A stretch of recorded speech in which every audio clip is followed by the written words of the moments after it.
Welcome to the Athletes in Motion podcast, from race to recovery, with your hosts, Tom Riegel and Kenny Bailey.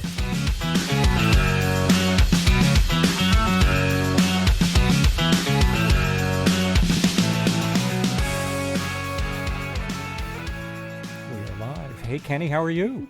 I am fantastic, Tom. How are you? I'm fantastic as well. We have Sara Milam joining us today. We're very happy to have you here. Sara is, she's based in Chattanooga, and she is a licensed mental health professional. Steadfast Living Therapy is her company. And as we joke that this show is really Kenny's therapy session. It's my therapy session. All levels. 100%. We decided to really want to dive into the mental health side of it, and really analyze Kenny as best as we possibly can, if that's even possible. All joking aside, though, we're the mental health side of it is always important. It's something that we're very focused on, I think, as a team here, and we're very happy, Sara, to have you join us. We're going to talk about some anxiety issues and identity crises and things like that. But you're originally from Montana. You're settled here in Middle Tennessee. You've got a background in a whole lot of fun stuff. Plus, you're a triathlete. So you're one of us, one of the family. Tell us a little bit more about yourself. Bring us on. What brought you to Middle Tennessee? What's your story? What's your background? Okay. Yeah, so I moved from Montana to Tennessee in 2021 because my husband is from Nashville. And so I moved here and started working with a group mental health therapy practice based in Nashville. And then about a year after I moved, ventured out on my own and started my own private practice. So I started that in Nashville in 2023. And I specialize in working with adults, both men and women, who are kind of anxious, high stress, high achievers. So people who are generally pretty self-motivated, driven, maybe tend to be on the perfectionist kind of side of things, and who also have a lot of stress and anxiety. Triathletes. Yeah, exactly. Triathletes. Yeah, just exactly. The type the whole genre. I'm going. Yes. Okay. Yeah. You have my attention totally. now. And so I love the intersection of mental health and endurance sports because I'm a therapist and I like to do endurance sports for fun, and because I think triathletes often do kind of fall into that category of being like very driven, high achieving, goal oriented, and also stressed out, anxious, perfectionistic. So, yes. And then we wrap our identity into that. There you go. Exactly. Yeah. Yeah. Even, my license plate doesn't read that at all. So. Yeah. It's fun. Yeah. Even recreational triathletes, I think, really connect their identity very strongly to. So is there this is going to be a fun one for me, not for the personal thing, but just because it's an interesting topic in the fact that how would you characterize somebody that's sort of high achiever, high stress versus your average stressed person or anxiety person? Is there do they exhibit different traits, or is it the same trait but in a different way that you speak to them, for example? Yeah, I mean, that's a good question. So I noticed that sometimes when I'm working with somebody, they don't have a problem at all with initiating like tasks and activities. They're go-getters, right? They are doing a lot of things. They're really busy. But they also are connecting their achievements to their self-worth and to their identity. As opposed to maybe somebody who kind of is experiencing their mental health in a different way, where they have a hard time getting active, initiating activities, if that makes sense. Yeah, so is self-worth, like, it's good to have self-worth, right? But at what point does it spill over into something that, is it because your highs and your lows are completely now tied to that self-worth, or what's the diagnosis for that? Yeah, so we see this in like perfectionism lots. So perfectionism, you can think about a perfectionist as somebody who is really attuned to the gap between the ideal and the reality, and who compulsively is trying to strive to close that gap. And perfectionism gets a bad rap. Like, I think people often are told, like, just stop being a perfectionist, just stop caring so much, right? But it's generally considered kind of a personality trait. And so it's really hard to just stop doing that, right? To just like change your personality is hard to do. And it's also pretty shaming if you're telling somebody stop being a perfectionist, but that's just kind of part of who they are. And so it can be helpful to think about perfectionism as being either like adaptive or maladaptive, kind of two different forms, depending on your mindset and what's driving it, as opposed to it being like all bad. Yeah, I think when it gets you to stop caring, that's the problem. I think the switch of the perfectionism is that you're on or you're off, right? So you either care about it or you don't care about it. And I think finding that sweet spot of like being able to kind of maneuver through a little bit better without just turning the switch off and just not caring, and that becomes a very negative reaction to things. So yeah, I think, Tom, what you're kind of getting at there is perfectionism can lead to burnout too, and burnout is part of burnout is that like complete disengagement or lack of interest in the sport. And so that's something that perfectionism can lead to if you're in more of that like maladaptive perfectionist mindset. Yeah.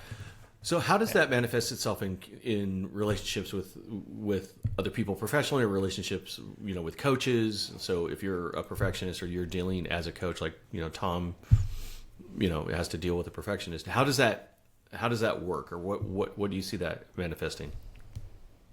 That would be maybe a great Tom question, actually, since you are a coach. I'd love to hear your perspective on that. I see it more from like the therapist side, but what do you see from the coach side? Oh my God.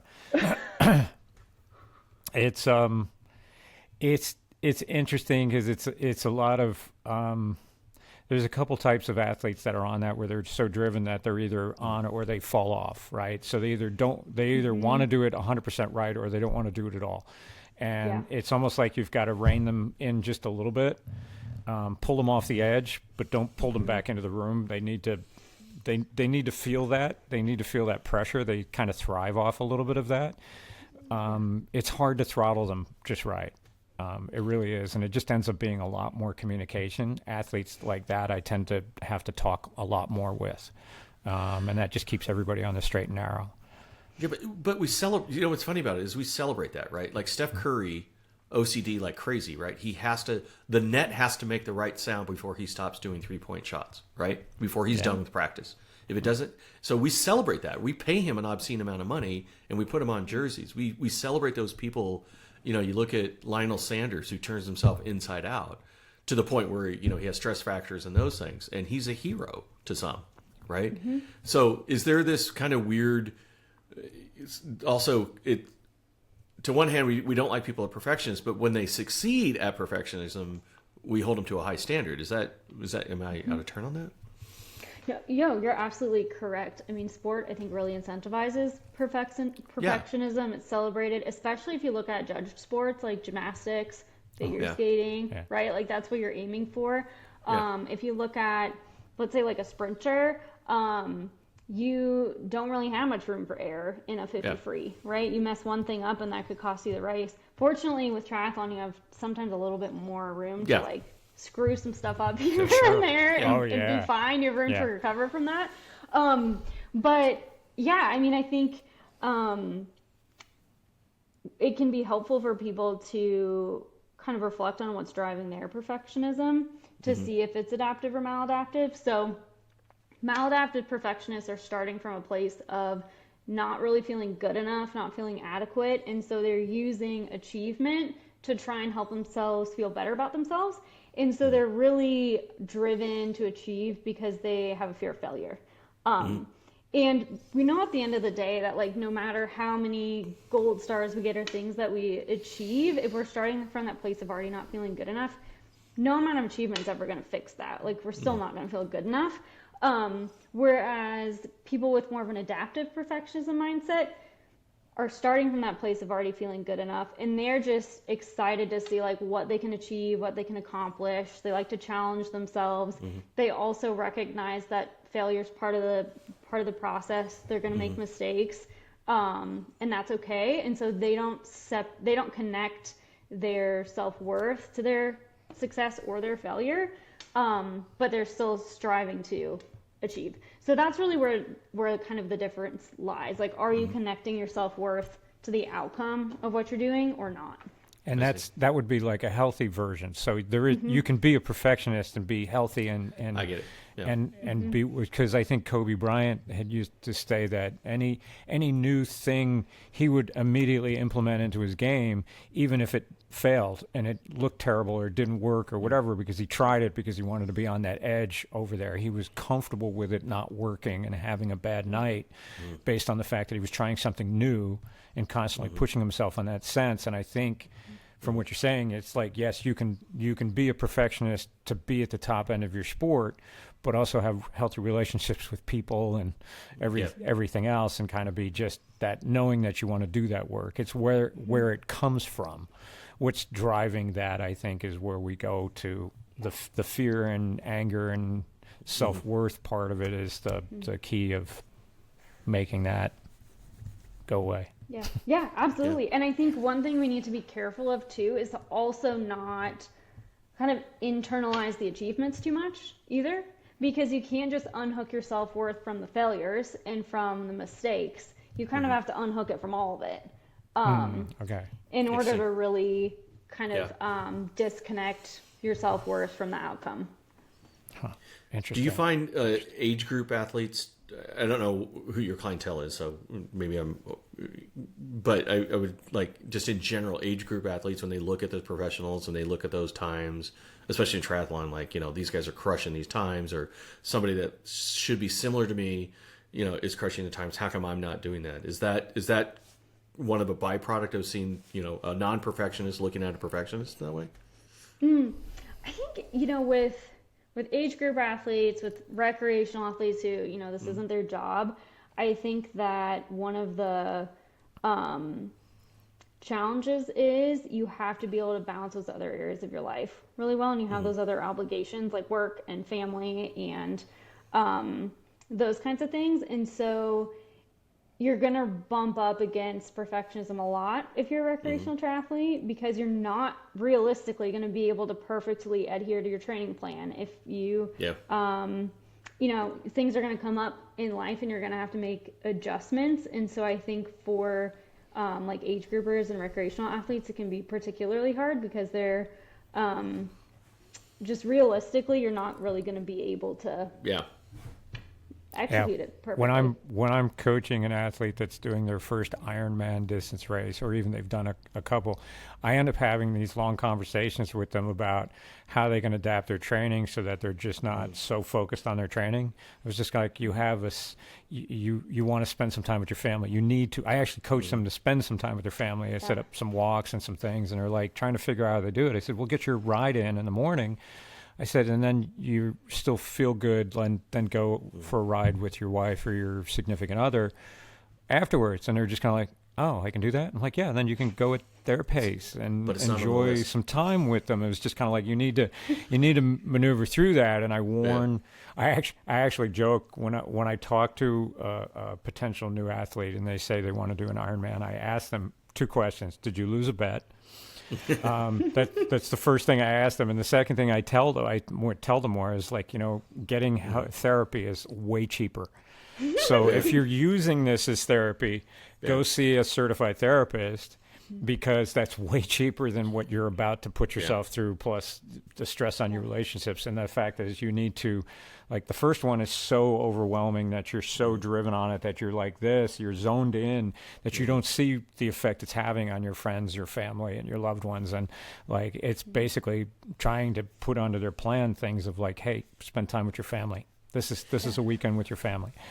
So is that when you speak to someone, is that the trigger? Like, if they're starting to prioritize, like, I got to get this done over family or over work or other things, that's when you're like, hey, you need some help, versus, that healthy balance. So where is that tripping point at that you go, okay, maybe we just need to sit down and have a chat? What does that look like?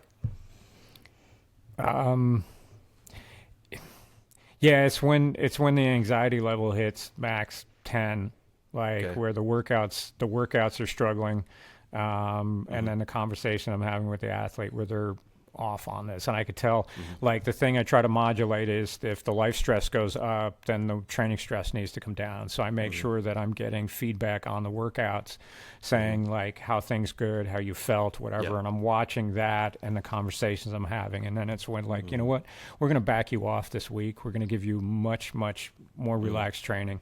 We're going to take this thing down, way down, so that it's all here, and then I will tell them like you need to spend some time with your family, you need to chill out, you need to relax, you need to kind of bring it back. And I don't, because we have lots of conversations through the process, I really never get to that point where somebody's about to pop like and go to that point, but I can start to see where it is. They're like, I've got some family stuff. It's like, good, you got family stuff, great, like let's just wipe the slate clean. The weekend is free, like do whatever. Just do an activity, do something with the family, do whatever. The training will pick up on Tuesday when you're back in town. Don't worry about it. So, But I think, for me, and my wife's the same way, right? If you put something on a piece of paper and I don't do it, then I failed, right? If you're like, hey, if it calls for 3,500 swim that day and I do a really solid 2 and that's all I have time for and I don't do 35, then I failed. It's a fail, right? That's it. Yeah, that all or nothing thought pattern is really common. Hypothetically, I'm just saying hypothetically. If someone should say that, Listen, Kenny, I'm the same way. right? And sometimes one of the reasons I like to talk about perfectionism, focus on it, is because I can relate personally. So and the other thing is like, or you're just like, there's no way I'm going to achieve it, so I'm not even going to do it, right? I'm just that's so beyond. Like 65 miles today, not going to happen. So not like, I got a solid 30 in and at least I got something. It's like, well, if I can't do the 65, I'm not doing it at all. And, Tom's smiling because that's exactly the way I do it, which is like, I look at him like, yep, not going to do that. So that's not going to happen today. And then he's like, well, did you do some of it? I'm like, well, no, because I'm not, I'm already failing before I start. And that's a difficult thing to get past, right? Is that fear of like, I'm already not going to live up to the expectation. So, why am I putting myself through that training day? I'm going to go live to fight another day, right? And I don't know. It's a weird sort of nonsensical thing, right? Because well, at least something's better than nothing. But if I can't hit the number, then why am I here? And so when you find yourself in that mindset, it can be helpful to think about your values. And what I mean by that is kind of like your why. Like, why am I even participating in triathlon? What's the point of this? And for those of us who are not professional, it's a good thing to really reflect on and figure out. And if it's beyond just trying to execute your training plan perfectly or trying to PR, like why else are you doing it? And sometimes that connecting to that can help you get through those moments where you're in that all or nothing thought pattern, and it can help you find that gray area. That makes me feel good. Because that's when I'm interviewing a potential athlete to coach, I need to know what their why is. If they don't have a why, I'll have them go think about it and come back, because I don't think I want to work with an athlete that doesn't have a why that's significant that will help them get through a lot of this, especially the longer distance races. So you don't necessarily need a why for a sprint, but it helps getting through the training. I'm going to piss both of you off, right? I feel like that's overly, I think that's overly simplistic to a certain extent, right? And I'm going to be contrarian on this one. Like, I have a why, but it's still the day-to-day stuff, like your long-term why. Like, I want to do this because this is what I want to do, and I want to do that, right? Sometimes the why gets in the way because I want to PR this one, right? That's my why. I've done this course before. I know I can do this course. I know I can nail it this time, and so now I'm going to go nail it, right? And so the why's there. But then you're frustrated because you're not doing the progression you need to hit, or you're frustrated because. So I'm not saying that there shouldn't be a why. That's not what I'm suggesting. But I think just saying, well, what's your why in the middle of 92 degrees when it's 45 miles left to go on your ride, sometimes doesn't cut it, right? It's the I just got to get through the damn thing, and then or live to fight another day kind of stuff. But I'm still like, at least personally, I'm pretty frustrated when I get home. It's like, well, crap, I was supposed to do 45 today. I can't get it done. It's either too hot or too crazy, or I got a flat tire or whatever else. And then I'm pissed for the rest of the day, right? It's like, great, failed that one. Now, how am I going to go make up for that? How am I going to go, and then, how was your ride? And it's like, it sucks, and then I got to spend an hour brooding, and, she, pulls the dogs away so they don't get kicked. I'm not that bad. Everyone but, leaves the house. Yeah, exactly. We're going to give you some you time now. So, take a bath. So you mentioned your why is like a PR, right? Like that's very outcome focused, which is good to have some of those too, but you also want to have like more of a process kind of focus. Which he said. Right? Yeah. Which he said. Yeah. I don't care how I get it. I'm just going to get the PR. So, it's like hell or high water. So to Sarah's point, and that's a good point. What I usually say is that there's superficial, not to belay the why, the superficial whys and deeper meaning whys. The deeper the meaning of that why to you, like, is it in memory of a loved one that you lost? Is it, there's a bunch of different reasons that are more deeper soul, that touch your soul more. You need a deeper why than just hitting a PR. I think that's a great, that's what I'd like to do. Like, your objectives for the race are to finish, hit a PR, go faster on this, go on that. I don't see that as a why. Hitting a PR is not a why. For me, a why is that and everybody's different on this, but I know. The longer the distance, the deeper the why. Like, I'm going to honor the memory of my grandfather who struggled with whatever disease and blah blah blah coming through. That's a deep why. That's something you can pull on to go through those days that kind of get there, that you struggle with. I would have a hard time with just something that was like, even sometimes just finishing the race is like, that's not enough of a why. Who cares? Yeah. I could get pancakes right now. I don't need to do this. Kind of making that differentiation between goals and like values, right? Like a PR, that's like a goal. You accomplish it, you hit it, you're done. A value is like something that you can align with, whether the outcome goes in your favor or not. So like if you, for example, value like adventure, you can do that race and it's going to be an adventure, whether you hit your goal of PRing or not. Like, it can still align with that value. So having some of both can be helpful, both like the goals and then also being aware of like the values that can guide you no matter what the outcome is. Do you think, you guys talked earlier about burnout, right? I think at the top of the show, we talked about that. Do you think that is the thing that sort of leads to burnout? Is it if your why is always a PR, or it's always something where it's not more of a deeper, like, I'm enjoying the process and I'm just glad I'm out here, that kind of thing. Is that kind of one of the causes of burnout? Is, I can't just, I certainly just can't can hit the PR help. anymore. I mean, it certainly is one of the pieces that sits there that will build to burnout. I don't know if that's your total burnout, but like Sarah, like, that's a pile of things. Usually burnout is multiple things, right? It's they finally get to too much, and then it's like, I just can't handle this anymore. I think I try to talk people out of what failure is. We try to have conversations of, what does failure look like to you in a race? If you're coming up to a race, what does failure look like? And I'm more in the stoicism side of like addressing your feelings and just being present in the day. And failure to me is if you just don't learn anything from what you did. If I go to a race and I DNF the race, I didn't finish it, but I learned something. I try to pull those pieces out and then go back and make the attempt again, because that to me is part of the journey. And that experimentation to see if I can get better to prove something is usually what keeps me kind of moving along. And then if I fail, I don't know what failure is, because it's not tied to my paycheck. It's not tied to a living. It's just like I got hurt or injured, or I didn't eat right. And like, wow, that wasn't my best performance, but okay, I live to fight another day. Let's go back and do that again. And I usually look to try to improve something, to go back and do it better, and then come out and go, well, that was about as good as I could do today. Yeah. Right now. Well, I'm kind of reflecting when you show up to like these races, right? And you see people that have been there for 15 and 20 years. And on the surface, you think, oh, well, they're not nervous because, they've seen their share of mistakes. Where back to your guys' point, it could just be that they're pretty comfortable in their why, right? And like the reason why they've been there for 15, 20 years, because tie the objective of winning or finishing as the outcome wasn't their only why, right? I mean, they're having a good time. They seem to be super chill. They're waving at people. You know, I'm about to start a race. Like I already peed. Do I need to pee again? I'm doing, checkpoints on, is the wetsuit on right? Did I do this right? Okay, remember this, remember that.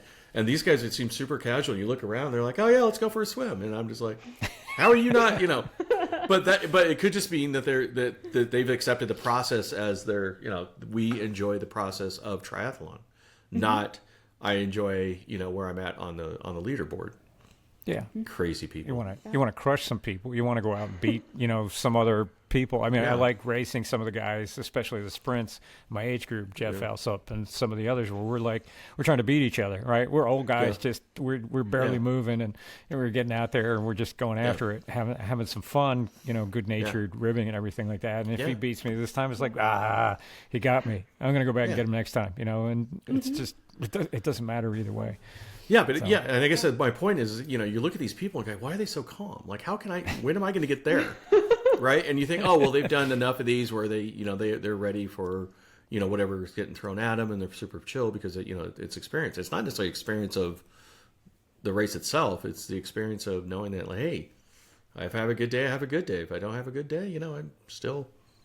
tomorrow's still going to go there. We go to work and we go have brunch and exactly some coffee and go off and do it again. Yeah, pancakes early or cold pizza at night. Either way, I'm getting food. Either way, we're doing it. Yeah. Huh. Sorry, I had Sarah, an epiphany just now. That was fun. So. We made progress with Kenny today. Not yet. This is no. There's a lot here. So Sarah, you're a high achieving athlete as well. You went through. We mentioned briefly in our emails that about your race that didn't happen. Tell us that story, because this is, I mean, we all relate to this. So this is a good story, I think. Well, I don't know. I don't know the story, so I'm assuming it's a good story for us. Yeah, it relates to a lot of things we talked about. So I'll lead into a little bit. So I did the Chattanooga 70.3 in 2023. That's the first and only 70.3 I've done. It was a great experience. I really enjoyed the race. But the training for it was, when you were talking earlier, talking about like the kind of the blinders you get when you're really nervous about something, that's where I was at. Like for my whole training plan that I was following, I was very motivated by the anxiety. Especially the bike portion. I love swimming and running, that's fine, but the bike always freaks me out. So I was like, I've never even biked 56 miles before. Like, I don't know if I can do this. If I get a flat, am I going to make the cutoff? Like, those were kind of the thoughts going through my head. So I was like very zoned into trying to align to my training plan as much as possible. And while the race itself was super fun, the training experience, I was so grumpy the whole 5 months I was training for that. My husband can attest to that. I was grumpy. I was like, at the same time as I was training for this, I was working full time, and I was also doing the stuff to get my private practice up and running on the side. So I just you were starting a small business on top of wow, too much all at once. And like, we had to sacrifice a decent amount just to make the training possible, right? Because a lot of if you're working full time, you do your long workouts on the weekends. That's a time when, we'd like to go camping or do little weekend trips and those kinds of things. So it wasn't just the training was affecting me, it was also affecting like my husband too, because he's also like sacrificing that time that we could be doing other things with. Anyway, so I wasn't planning on doing the 70.3 again this year until one of my friends, my old like training partner, texted me. She's like, I signed up and I got FOMO. So then I signed up. And that wasn't a strong enough why. So as it got closer, in a nutshell, I started to realize that there were going to be a lot of hurdles I was going to have to overcome to make it happen this year. And I did not have the motivation or like the interest or the desire to really overcome those. So like I've had this chronic knee pain on and off for like 6 years. In the past year and a half, like I haven't been able to run more than 3 miles consistently without it cropping up. And I think if I got a coach and I did some PT, it'd probably be like doable. But I thought, well, that's like, another time investment, financial investment. And I just moved to Chattanooga in November, so I didn't know where to train, who to train with. So that was kind of another hurdle to just figure out, like, where do I even ride? I have no idea. And I just was like really noticing this pull to kind of just invest in some other areas of my life too, outside of triathlon. So I ultimately decided to drop out, and I've shifted my goals for this summer. And my goals now are just to kind of invest in these other areas. So my husband and I are taking several trips this summer. I'm volunteering with the Humane Society. Cool. My goal, like triathlon wise, is just to meet some people to train with and find places to train here in Chattanooga. And you then picked a good city, so yeah. It's a great one of the best in the United States, right? Yeah. So Nice. so I think it'll be good. I've started texting with a few girls who I think are about the same speed, that we can plan some rides together. So I'm just kind of focusing on that, and then we'll probably do a sprint, either Music City or Chattanooga Waterfront, because sprints are really fun and not stressful at all. And with all this transition, you can go do brunch, right? Yeah, exactly. And then You're done at brunch. 10. You go have brunch. Totally. Holiday. Yeah, Exactly. Yeah. And like with this kind of transition period of like moving to Chattanooga, buying our first house, moving my business down here, like I want triathlon right now to be like a fun thing, like an outlet, not a stressful, challenging thing, because there's already enough other challenging things I've got going on right now. So, I just realized like at this point, I want it to just be fun, easy outlet. Now I'm sure like down the road in a few years that'll switch again, and I'll want like the challenge and to go for something really difficult and outside my comfort zone. But right now I'm good, just like, training. Perfect just for example. fun and, Perfect example of life stress being up here and training stress needs to be down here. Body doesn't know the difference between the two stresses, so you're in a whole new environment. You're there. So did you like have this epiphany, like one day you just went, screw it, I'm not doing it, right? Or did you walk through and kind of use yourself as a client and go, okay, what would I? Did you go through a worksheet? How did you come to that decision? I mean, what would we do in the same mode? What's the thought process? Yeah, it was kind of interesting because I was taking a sports psychology class on the side this semester, and I was kind of like applying everything I was learning to myself through Perfect. this decision-making process. You're like, you know what? Don't want to do this. You were supposed to help to do this, and then you found out, like, you know what? I don't want to do this. I don't want to. Yeah. I need to work on, adjusting my athletic identity. That was a topic we talked about.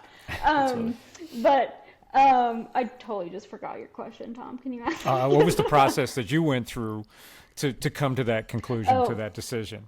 Yeah, so it really. Or did your was husband tell you? I'm out of here. It was really like the knee pain that was the first thing that kind of clued me in. So, I had been like gradually just trying to build up my running a little bit, my running volume, to get to like where the training plan says you should be at the beginning. And it was so frustrating because I would get up to like 4 to 6 miles and then be okay for like a week, and then it would hurt again, and then I'd have to go back down. And I just got to this point where, and I felt like I was being really careful about it. I had restarted like the home PT exercises I'd gotten before, and it just wasn't working. And I was just so frustrated and like not having any fun with it at all. And so I got to this point where I was like, well, I'm either going to have to decide to invest a lot of time and energy in trying to like probably go to PT, go to a doctor, figure this out, or I can just pivot and change my goals and stop feeling like I'm just running into this brick wall. And so I chose the latter. Yeah. So well, what's kind of fun is, because I remember back, to your point, the why is like, do I want to do an Ironman again? I did Ironman Arizona. I tried to fake a training program one year, thinking I don't have to do a whole lot. Show up to Arizona, find out you actually do. You can't fake an Ironman. Newsflash. Newsflash. So I was like, I wasn't going to do an Ironman, but then, I spent 20 years in Sacramento, and then all of a sudden they just announced Ironman Sacramento, and I got the buzz back, right? I got the juice back.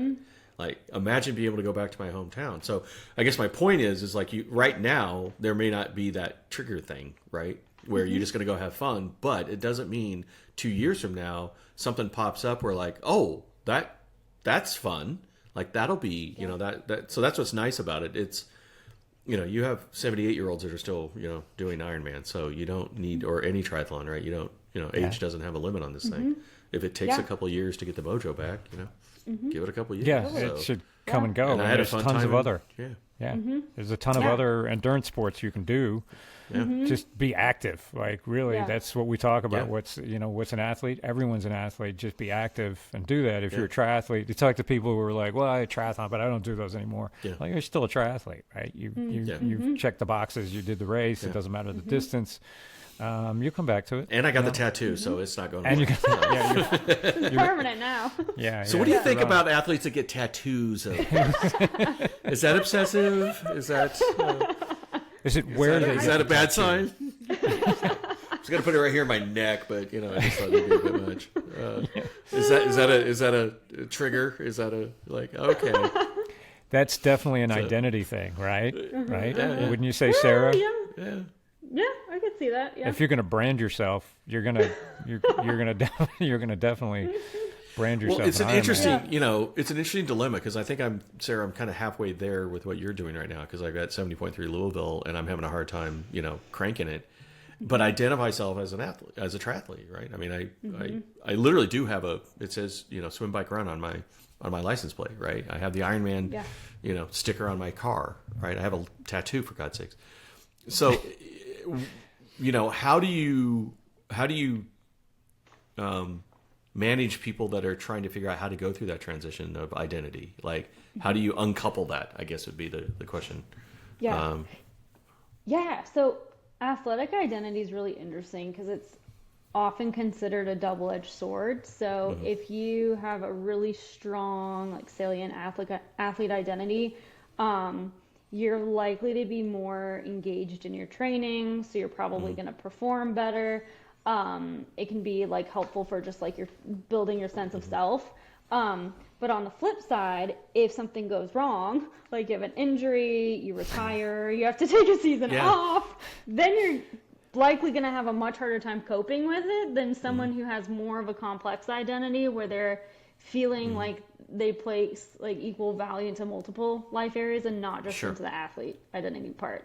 So I think a big part of it is just taking some time to each person just kind of taking some time to reflect and think about like how much value am I placing in my identity as an athlete? How is that working for me right now? How might it work for me in the future? And is that something that I want to continue to do, or do I want to, start investing in some of these other life areas too as a protective factor, so that if something, not really if, but when something goes wrong or when I can't engage in my sport because other life stuff is coming up and I don't have time or I don't have the money to do it, that's going to protect me if I have kind of more complexity to my identity. So I think it's really just about awareness, so you can kind of make a conscious choice as far as like how much you want to keep investing in that or not. I think a lot of people don't really think about it consciously and just kind of on autopilot align with their athlete identity, and then they get hit pretty hard when something happens. I see a lot of people tie themselves in that way. They get into a group, whether it's a run group, so they're runners, cyclists, triathletes, they don't know what they are. You've got endurance runners, you've got trail runners and road runners. They're all different, right? They're all in this thing. And you can extrapolate this out to, political groups and churches and everything else in your life. Like, we jump into this identity and we hold on to that, that piece. I find it really interesting because most of them don't work across. Like the road runners can't fathom running on a trail, and even there's memes and things on social media. It's just kind of like, we've lost him. You know, he's a cyclist now, and the runner's trying to wave his friend down. He's like, no, did you see the look in his eyes? He's out. He's gone. You know, and you know, what is the road person that finds the trail for the first time and they head off into the woods and you never see him again type of. And it's just really funny to see how everyone gets in their little cliques and groups, and I don't think they're aware of it. I think they tie to something they like and they just hold on to that. I find that very fascinating because I get bored so easily. I like to do everything. And I just but I think there's a sense of community in it though, right? And I think that's what people gravitate towards. Huge. Matter of fact, my wife, you know, and I don't think I'm speaking out of turn, like we belong to like the Fleet Feet Roadrunners in Sacramento. We'd show up 3 days a week minimum. Right, and our friends are tied to that. We're still friends for people from there. And when we left and moved to Tennessee, the hardest thing we had was we had a social group of people that was tied to our physicality, I guess, right? Because we were a run group, right? And trying to mimic that was difficult. And our social, sort of our socialism on our social, you know, go out and try to talk to folks. You know, the run groups here weren't filling the bill, right? And I think there was and then you had COVID to the mix, which didn't help. But the whole point was just, you know, our social structure was wrapped around it, right? And you talked about running, and you're excited for your friends, and they're doing travel running, and they come back and talk about the Disney, you know, the Dopey Challenge, and that sounds fun, right? You get 8 medals. How fun is that, right? And you know, more is better. But yeah, we'd have dinner with them, and you know, we would be, and you have a common bond, and I think that common bond's a really tough thing to, you know, Tom's just an aloof creature, right? He floats between groups, but I think there's some groups that like you feel like a sense of home in that community, and that's a difficult thing if you're no longer identifying yourself as that. It's not just as an individual. You're saying my social group now. You know, are they still going to like me because I'm not a triathlete? No, right? Are you aware of that you're in that little group? Yeah. Like, I mean, I'm not looking at it as a bad thing. It's just when we talk about Sarah, as you point out, your self-awareness on stuff like that, and being able to adapt to not do a race and focus on other things in your life. Are you aware that you're so pulled into a group or not? And what's the process for someone who's not? Like. Yeah.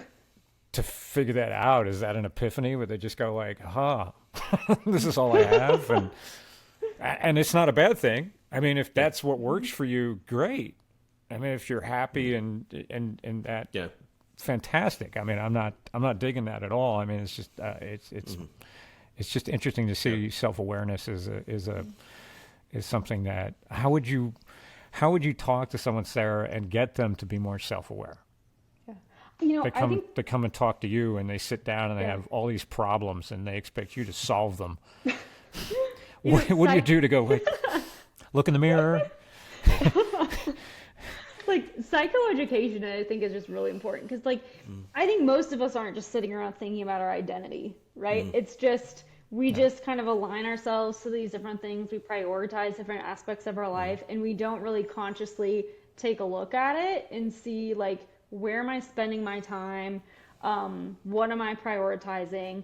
And so I often talk with people about values quite a lot, and we'll even like pull up a values list and be like, let's kind of narrow this down right now. What are the 3 things that are most important to you? And then asking them, like, is what you're doing right now in your day-to-day life aligned with that or not? Do you want to shift anything? And the values that you want to prioritize are going to change at different points in your life too. And so I think also accepting that, giving yourself permission to pivot, taking a season off where you're focusing on something else doesn't mean that you're quitting or that you're giving up or failing. It's just you're choosing intentionally to pivot and to focus on something else. And so I think framing it as like a choice is helpful. It's not my job to tell somebody, you know, you should or you shouldn't identify this strongly with sport or with your job. But I think it is my job to ask questions and educate people to prompt them to think about their identity more consciously so that they can make a choice. They kind of know the risks and benefits, and then they can make a choice that works for them. Having that like singular athlete identity, or, you know, if you're really identified with your job, for example, it's simpler. It's a lot easier because, you know, it's a way easier to perform well if you're only focusing on one thing than if you're also so saying, much easier. Yeah, I mean, when I would was love like that. in my early 20s and all I had to do was like go to work and then I could just like train for a half marathon, it's really easy because no one else is affected by it. You can be kind of laser focused, but so it's harder to have kind of more of a complex identity where you're investing in other things, but Okay, so the key message is divorce your husbands or wives. Focus on what you need. I'm getting. That's what I'm getting, right? Right? Just remove everything else, and you're gonna be remove fine. everything It would all else, be Got it. singularly live in a Wow, focused. this is. You know what? Yeah. This has been good, honey. Yeah, So, yeah. Until you I got it. yourself, and then I'm getting a one-bedroom apartment with a beanbag chair, and I'm gonna do nothing but go to work and train. And train. That's it. That's what the person. Sarah, thank you. This has been a great episode. I appreciate it. We'll make sure. Not Rory the doesn't key get message your we're trying to number. get from this. Yeah, not really. Yeah. She may want to skip this episode. Sorry, I may have taken the wrong answer to that one. I apologize. That was a pivot. That was a pivot. Okay, wrong message. Yep. Got it. Okay, that's funny. It's fascinating that way. But I mean,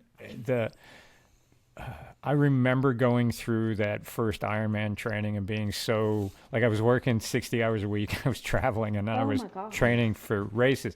So, but I was very aware that I wasn't very aware in the very beginning for the first Ironman distance of how so siloed I was about it. But after that, as I tried to do more and other things, then I was very aware of it to the point where it was like I would get up, I would do my training, I would knock it out at 3:30, 4 o'clock in the morning. I would get my training out at work, whatever.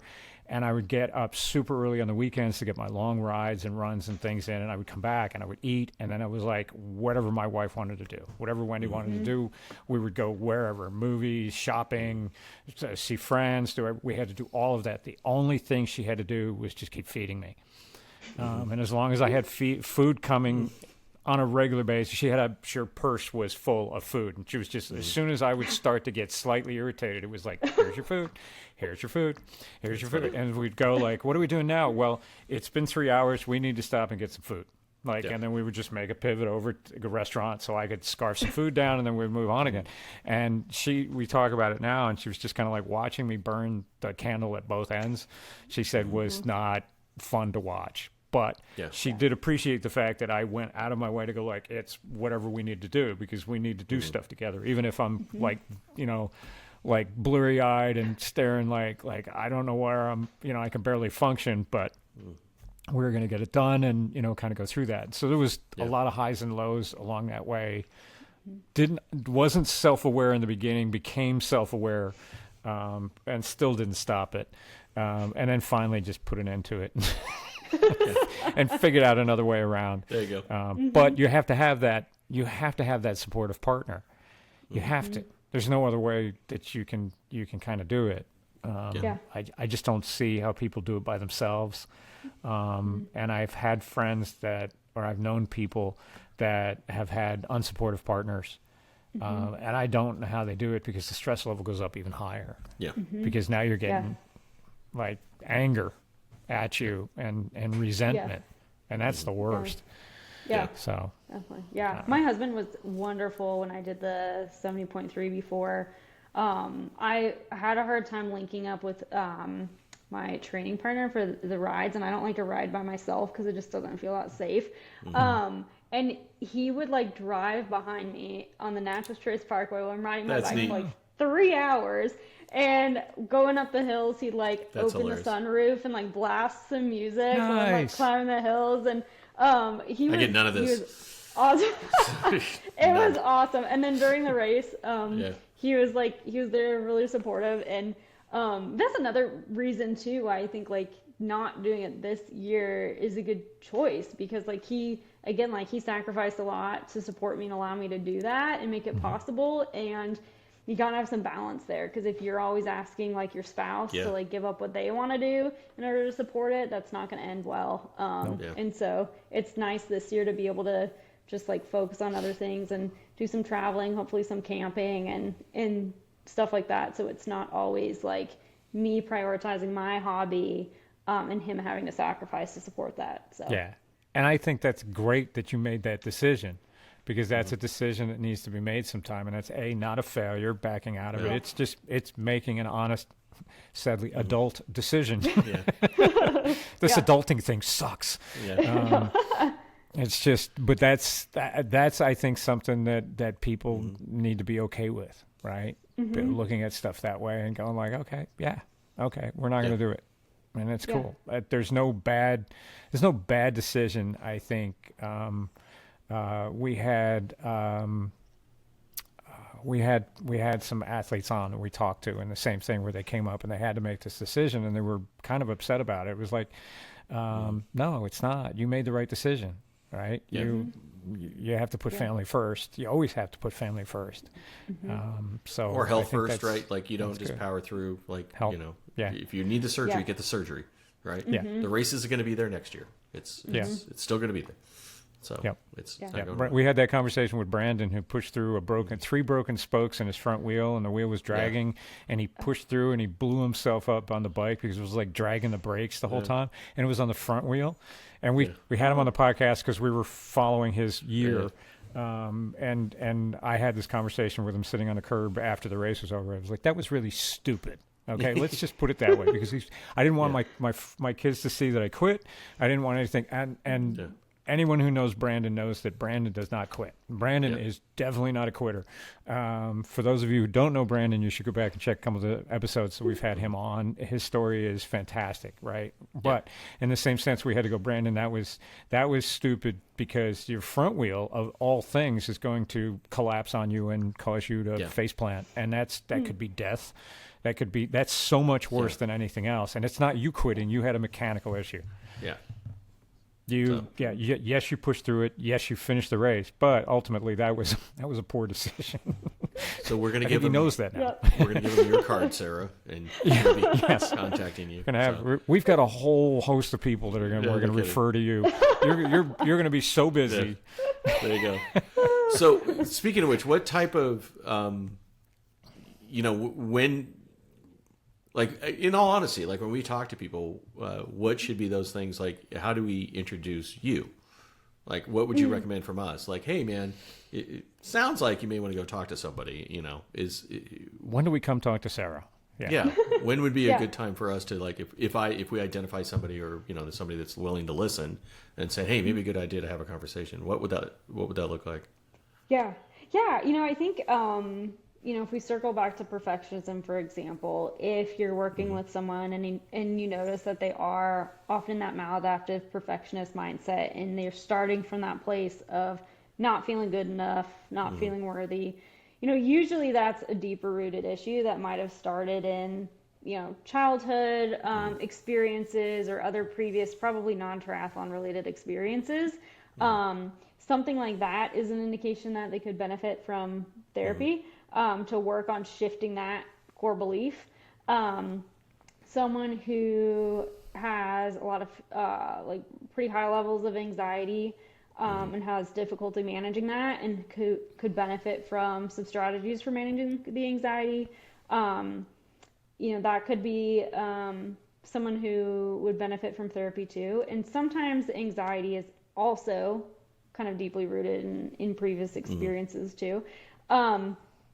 And there are things that we can do in therapy to help with that. So, for example, I'm EMDR certified. Are you guys familiar with EMDR?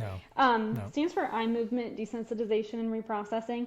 So it's a type of therapy that is used a lot for PTSD, anxiety. It can work wonders. It does a really good job of shifting not only how people are thinking and their core beliefs, but also can help desensitize previous traumatic experiences. And so people don't get like the physiological activation and anxiety anymore.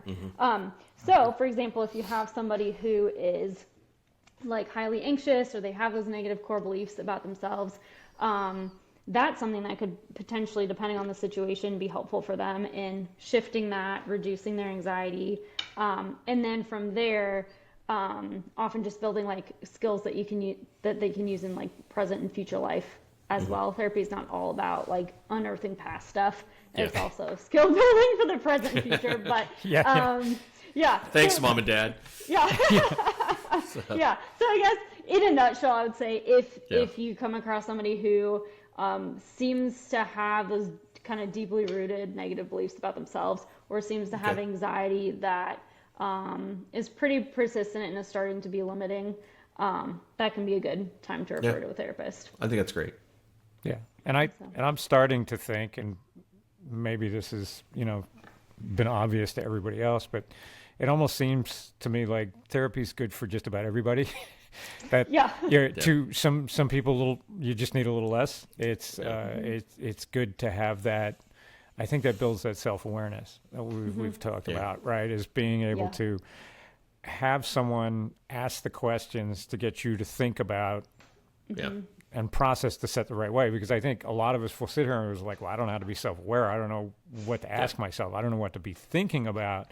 And the fact that you can sit down with someone and have them ask some questions that aren't like, tell me about your childhood, tell me about, it's not that stereotypical type thing that we think about therapy. It's about processing, about thinking about where you're at. And I really like the idea of talking about values. Maybe we can do a whole episode just talking about values and how to define values. That might be something fun that we do, because I know we could spend a lot of time on that. And I think trying to get people to understand what values are would be huge. Yeah. Timely. And timely. I'll just say that. We just, not to go off on anything else. Let's just we need to think about our values. Exactly. And we think about that. Yeah. That would be absolutely. That would be fun to do. It's not always just diving into the past and focusing on the negative. It's also thinking about like what's going to drive me forward, what's going to optimize my functioning right now and in the future too. Yeah, and how do we appreciate where we're at today, right here, right now? So, wow, awesome, Sara. Thank you so much. This was fun having you on. This has been fantastic. We want to thank everybody for listening. Give us 5 stars, thumbs up, all that thing. Share it with your neighbors and anyone else that you think might benefit from this. That helps us, gets the algorithm out there. Everyone, and keep comments and things coming. If you've got questions, send us the questions. Let us know. I know I've been really terrible about responding to people on Instagram and that. I'm sorry. I try. Occasionally I see some stuff. Sorry, I have to fire our social media manager.